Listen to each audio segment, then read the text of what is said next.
देखो, तो next problem है हमारा कॉम्प्लेक्स नंबर का सेकेंड पार्ट है ये।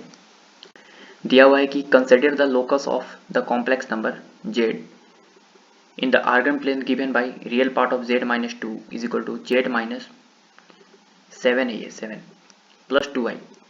लेट p z1 एंड q z2 be two complex number satisfying the given locus and also satisfying the argument of z1 minus 2 plus alpha I by z2 minus 2 plus alpha I is equal to pi by 2 where alpha belongs to real number।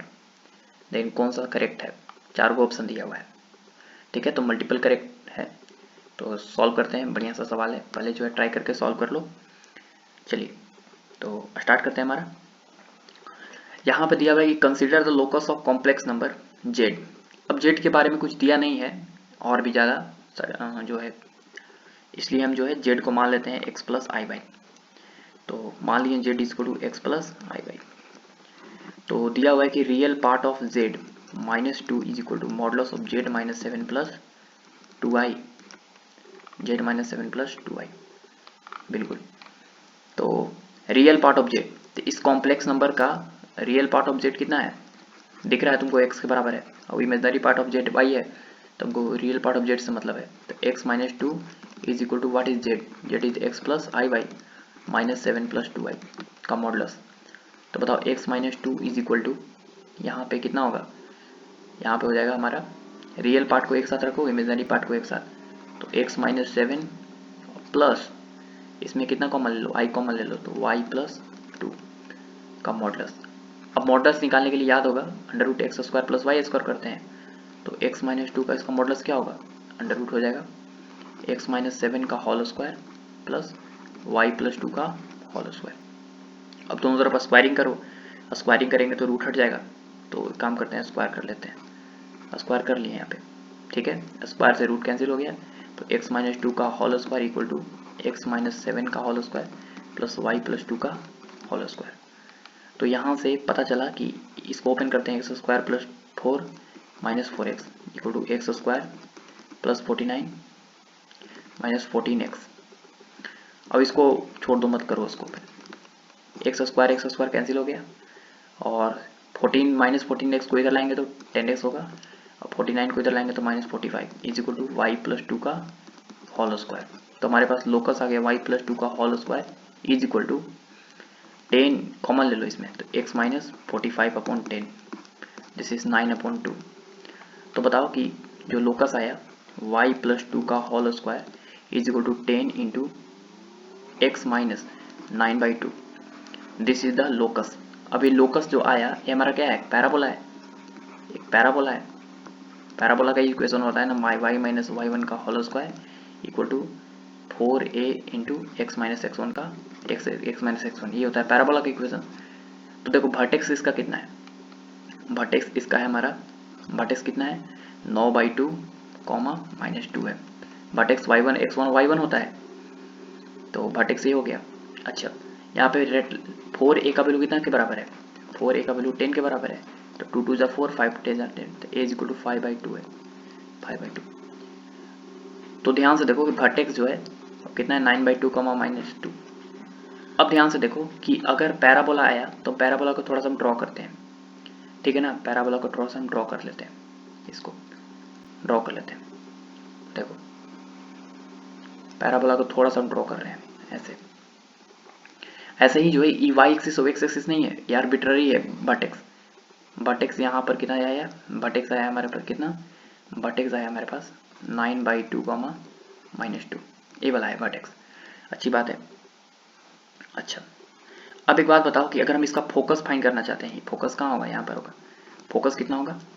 तो बताओ कि कितना distance, ए distance दूर होता है focus, तो इसका focus अगर निकालना चाहते हैं फोकस, तो वर्टेक्स में कितना ऐड कर देंगे, तो 9 बाई 2 में 5 बाई 2 क्या करेंगे? ऐड करेंगे, और y कोऑर्डिनेट तो वही रहेगा, सॉरी x कोऑर्डिनेट तो वही रहेगा, x कोऑर्डिनेट y कोऑर्डिनेट वही रहेगा माइनस 2 ही, लेकिन ये कितना हो जाएगा?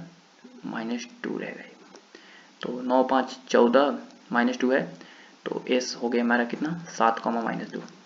अरे y कोऑर्डिनेट माइनस 2 है, तो यहाँ भी कितना होगा? माइनस 2, तो 7 कॉमा कितना हो गया? माइनस 2। फोकस आ गया 7 कॉमा माइनस 2, ठीक है, इस पैराबोला का। अच्छा, अगर हम डायरेक्ट्रिक्स का इक्वेशन लिखना चाहें, यहाँ पर डायरेक्ट्रिक्स है, अगर इसका इक्वेशन लिखना चाहें, अगर इसका कोऑर्डिनेट डी का, तो कितना होगा? तो जैसे हम 9/2 से कितना डिस्टेंस आगे गए थे, कितना डिस्टेंस 5/2 डिस्टेंस आगे गए, उससे 5/2 डिस्टेंस पीछे आ जाओ, तो डायरेक्ट्रिक का इक्वेशन हो जाएगा डी का 9/2 माइनस कितना 5/2 कॉमा -2, तो 4/2 2 कॉमा -2 आएगा, तो डायरेक्ट्रिक्स का पॉइंट हो गया 2 कॉमा -2, मैंने इसका कोऑर्डिनेट पता चल गया 2 कॉमा -2, ठीक है। मतलब ई जो है x इक्वल टू कितना वाला लाइन है, 2 वाला लाइन है। डायरेक्ट्रिक्स का इक्वेशन पता लग गया x इक्वल टू 2। अभी हम बना लिए पैराबोला, ठीक है, पैराबोला बना लिए। अब ध्यान से सुनना, ध्यान से आगे पढ़ते हैं। एक दो सवाल तो बन ही गया। पहला सवाल क्या था, रियल पार्ट ऑफ ई तो अभी नहीं निकाले हैं, locus of PZ is parabola, बिल्कुल सही है। फिर है the focus of locus of the PZ is 7, -2 भी सही है, तो बी और डी तो करेक्ट है। अब दो ऑप्शन चेक करना ए और सी, तो उसके लिए और आगे पढ़ते हैं। Let p z1 and q z2 be the complex number satisfying the given locus and, मैंने जो अभी लोकस आया उस पर पी और क्यू दो पॉइंट लाई कर रहा है, क्योंकि सेटिस्फाई कर रहा है उस लोकस को, और also satisfying the argument this, इस आर्गुमेंट को एक बार लिखते हैं, argument of z1 -2 + alpha i by z2 -2 + alpha i = π/2। देखो यहीं पर कहीं पर z1 और p1 और p और q है, z1 और z2, तो एक काम करते हैं, वो थोड़ा सा दूसरा जो कंसीडर था, argument of z1 -2 + alpha i upon z2 -2 + alpha i = π/2, ठीक है ना। इसको थोड़ा सा सिंप्लीफाई करते हैं, तो बताओ argument of m upon argument of n क्या होता है, argument of z1 upon argument of z2 = argument of z1 minus argument of z2 होता है। तो ऊपर आर्गुमेंट z1 माइनस कितना हो जाएगा 2 + अल्फा i, ये सब वीडियो लेक्चर में बता दिए हैं, माइनस आर्गुमेंट ऑफ z2 कितना है z2 -2 + अल्फा i। अरे बताया ना कि आर्गुमेंट ऑफ ऊपर कोई कॉम्प्लेक्स नंबर लिख रहा है z1 और नीचे लिख रहा है कॉम्प्लेक्स नंबर z2, तो लिखते हैं argument of z1 by argument of z2, तो argument of z1 minus argument of z2 equal to कितना दिया है π/2। अब इसका मतलब क्या है समझो, इसका मतलब है कि 2 + अल्फा i कॉम्प्लेक्स नंबर है, यहाँ पर 2 + अल्फा i क्या है, कॉम्प्लेक्स नंबर है, और इसका डिस्टेंस z1 से, मान लो एक पर्टिकुलर पॉइंट यहाँ z1 है, अब एक पॉइंट क्या है यहाँ पे z2, तो 2 + अल्फा i जो है वो z1 की तरफ एरो ऐसे लगा हुआ है, तभी ना है यहाँ पे z1 -2 + अल्फा i लिखा हुआ है, वेक्टर ही नहीं लिखते हैं z1 -2 + अल्फा i। उसी तरह z2 पर भी एरो इस तरह की तरफ लगा हुआ, तभी लिखेंगे z2 -2 अल्फा i, ये वाला। तो ये पता चला कि ये जो डिस्टेंस दिखा हुआ है z1 -2 + अल्फा i बेसिकली ऐसे होगा, z1 की तरफ एरो, और दिया हुआ है कि ये दोनों के बीच का जो डिस्टेंस है और उसके बीच में जो एंगल है वो कितना है π/2 है, दिस इज π/2, ठीक है। अच्छा ये 2 + अल्फा i कहाँ पे लाई करेगा, ये पहले बताओ। ये z1 और z2 तो लोकस पैराबोला पे लाई करेगा, हमको पता है, लेकिन ये 2 + अल्फा i कहाँ पे लाई करेगा। तो एक बात बताओ कि ये x कोऑर्डिनेट तो इसका फिक्स है 2 है, लेकिन y कोऑर्डिनेट जो है इसका अल्फा है, अल्फा ये फिक्स नहीं है, वेरिएबल है ये भाई, अल्फा वेरिएबल है।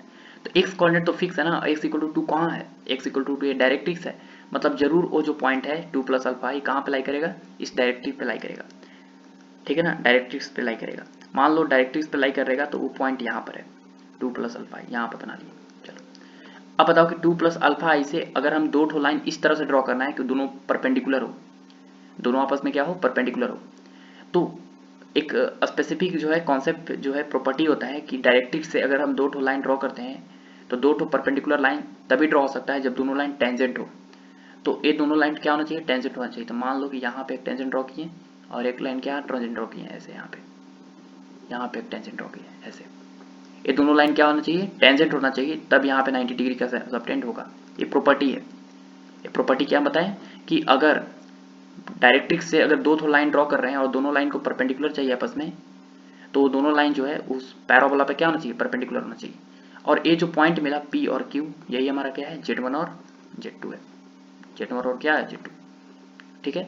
और इस Z1 और Z2 को P और Q को ज्वाइन करने वाला जो लाइन होगा, ये तुमको पता है कि फोकल कॉर्ड होगा। क्यों, क्योंकि डायरेक्ट्रिक्स से जब दोनों लाइन को ड्रॉ करते हैं तो ये कॉमन कॉर्ड होता है, सॉरी क्या होता है, ये फोकल कोड होता है, फोकल कोड, ठीक है। फोकल कोड कहाँ से पास होता है, फोकस से पास होता है, ये हमारा फोकस कोड है, ये सीधा लाइन होगा, थोड़ा सा टेढ़ा बना दिए हैं इसको, थोड़ा सा सीधा कर लेते हैं, ठीक है ना, सीधा कर लेते हैं, कोई बात नहीं है, ऐसे, ठीक है ना, ऐसे ऐसे, क्लियर हुआ। ए वाला पॉइंट है हमारा पी और क्यू, ठीक है।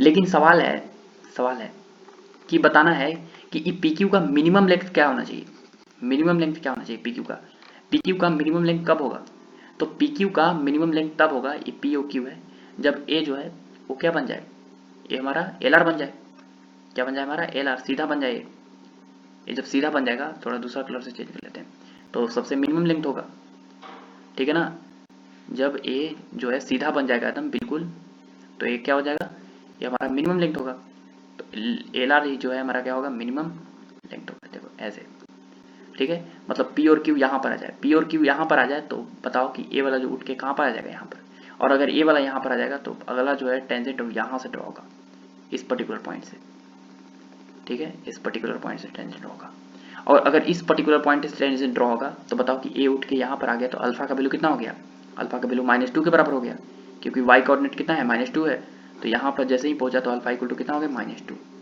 तो मिनिमम लेग के लिए अल्फा का वैल्यू कितना होना चाहिए, -2 होना चाहिए, ठीक है। तो 4 यहाँ पे एक जो है थोड़ा सा ऑप्शन में मिस्टेक है, ठीक है ना, कि यहाँ पे 4 मिनिमम लेंथ के लिए, 4 minimum length of P Q के लिए अल्फा का वैल्यू कितना होना चाहिए, -2 होना चाहिए, तब करेक्ट होगा। तो ऐसे जो है मैं भी कट करेंगे, गलत करेंगे। The minimum length of P Q is 10, बिल्कुल। लेंथ ऑफ एल आर कितना है, लेंथ ऑफ एल आर जो है कितना होना चाहिए, 10 होना चाहिए, लेंथ ऑफ एल आर कितना होना चाहिए, 10 होना चाहिए, कैसे, क्योंकि 4 ए का वैल्यू कितना था, 4 ए का वैल्यू था कितना, यहाँ पे हम निकाले थे, तो 4 ए का वैल्यू कितना आया था, देखो 4 ए का वैल्यू 10 दिया हुआ है, 4 ए का वैल्यू यहाँ पे यही ना होता है, 4 ए का वैल्यू कितना था, लेंथ ऑफ एल आर यही होता है, तो length of L R equal to कितना है, 10 है, तो यहाँ पे लेंथ ऑफ एल आर कितना हो जाएगा, length of L R is equal to 4a, this is 4 into A का वैल्यू कितना था, 5/2 था, 2 से 2 कैंसिल, 5 2 10, तो लेंथ ऑफ एल आर हो गया 5/2, या मिनिमम लेंथ वही हो गया, ठीक है, तो ये करेक्ट है, क्लियर हुआ ना। तो for minimum length of P Q के लिए बोलता तो ए नंबर भी क्या था, करेक्ट था, ठीक है ना, समझ में आया। मतलब अभी जो है इस ऑप्शन में कोई पता ही नहीं चल रहा कि रियल वैल्यू अल्फा का -2 ही होगा, यहाँ पे फॉर मिनिमम लेंथ बोलता तब जो है हम अल्फा का वैल्यू कितना कैलकुलेट करते हैं, -2 टिक करते हैं, समझ में आया। तो ये था हमारा बढ़िया सा सवाल, क्लियर हुआ, चलो ऑल द बेस्ट।